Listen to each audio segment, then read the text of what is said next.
guys, welcome to my channel. My name is Chelsea, and today is going to be our monthly media wrap-up for February.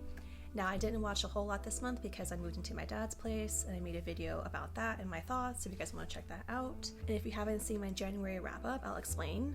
So I watch movies, TV, and books, and I will review all the ones that I read this month. I will not be rating any of these. I'm just going to be reviewing them and telling you my opinion. So we're going to start off with movies first, and we're going to start with I Want to Dance with Somebody. This is the Whitney Houston retelling of her life. It stars Naomi Ackie and Stanley Tucci, who I freaking love Stanley Tucci. Like, he's the best. Anyway, he plays Clive Davis. And so we are taking on a journey of Whitney Houston's life, and it was pretty long, but I really do appreciate how they just showed different parts of her life, the good and the bad, and you just sort of decide for yourself like what kind of person she was and what kind of life she had, which I really appreciated. I don't feel like they swayed you one way or the other. I also really love the scene between Naomi and Stanley when he was telling her that she needed to go to rehab.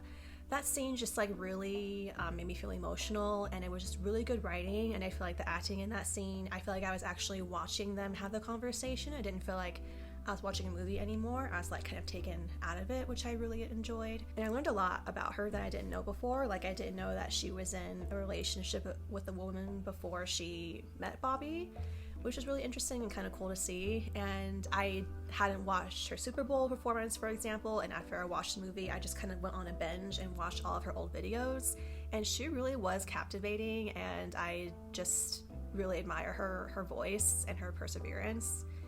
And yeah, her life was messy, but whose isn't, you know? And I just really liked seeing more of a glimpse into her life. On the flip side of that, I did also watch One Love, the Bob Marley story. And I've been waiting for this for so long because I don't really know a whole lot about him other than that he's, you know, a global icon. But it was kind of disappointing, honestly. At the beginning of the movie, before it even started, Bob Marley's son, Ziggy, I believe is his name, came on and said that they were really happy with how the movie turned out, and his family and his legacy, they felt like was really well encapsulated, and he felt like they showed his dad in a really good way. So I love that for them and their family. However, I feel like the movie lacked a lot of heart, which is surprising considering it's Bob Marley, and I didn't learn anything new about him, like nothing new, which is kind of disappointing. And I feel like the movie was mostly about his concert that he had in Jamaica with it was like a peace concert trying to bring two opposing politicians and two opposing parties together. And I understand that was a very integral part of his life, and I did enjoy seeing that, but I feel like that was most of the movie. Like, it was mostly about that concert, and I would have liked to see like how he grew up and how he came to be and what his perhaps like his musical process is, you know.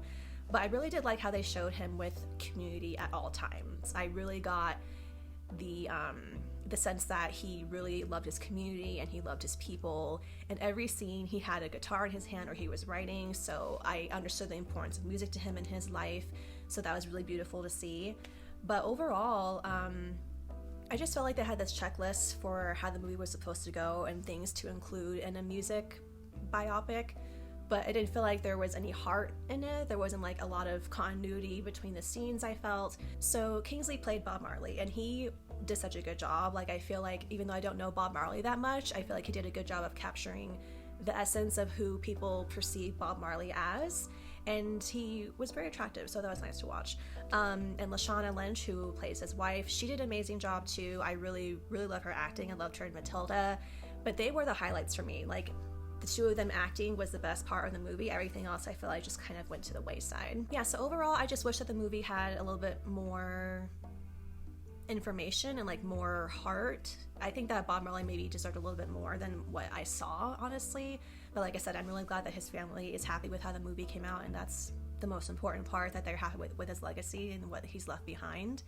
So moving on to TV, I watched The Trust, which is on Netflix. It's a competition show about money. And in the beginning of the show, there's this huge pot of money, and it can be dispersed evenly through each of the contestants. However, over time, the contestants decide who deserves the money more, and they can vote out people. And it was really interesting because it was cool to see what people or who people deem to be worthy of more money. Like there was a millionaire on there and they were like debating on if he deserved to be there or not. So just like little pieces like that were really interesting to watch. But overall, the production value was pretty low, I thought, for Netflix's standards.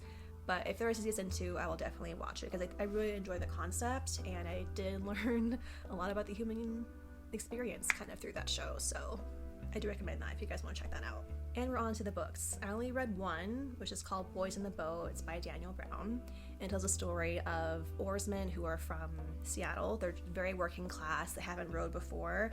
And it talks about their journey to the Olympics in Berlin. This is also during the time, unfortunately, when Hitler was really amping things up, and it talks about the conflict there and how they felt being over there in Berlin. And I learned a lot about rowing, honestly, because I've been interested in rowing, not for me to do it physically, but to just watch one of the races. I would love to do that. I would love to go to Boston and just watch one of those races. And I learned a lot because I didn't really understand the physicality that is required to be an oarsman, but the amount of oxygen you're intaking, the amount of rows you're doing per minute, the weight of each person, the coxswain telling you, like rooting you on, telling you how fast to go. It was all very, very detailed, but I appreciated that because it made me really have a newfound respect for rowing. That being said, the book was long, but it didn't feel long. I feel like the writing was very captivating, and even though it's a true story, it kind of read like a drama, and I really was like page by page by page, like I couldn't put it down. I read it on my Kindle. But yeah, I'd like to read more of his work. I feel like his writing is very just like flowery and descriptive, and how he talks about the working class at the time in Seattle and how hard it was to just live and survive and find food, and that, so like that element also with them on this journey to go to the Olympics, both of those things made the story just, it was very enriching, and it gave it a lot of depth. I haven't seen the movie yet, but I would like to. It's actually out of theaters where I am, so I'll probably have to wait until it comes on TV. But I will definitely be interested to see how they did the movie compared to the book. So that's the end for February wrap up. Thank you guys for watching. I know it was pretty short, but I will be back next month, and I have spring break coming up from school, so I'm sure I'll get a lot of media in at that time. And I will see you guys next time. Thanks for watching. Bye!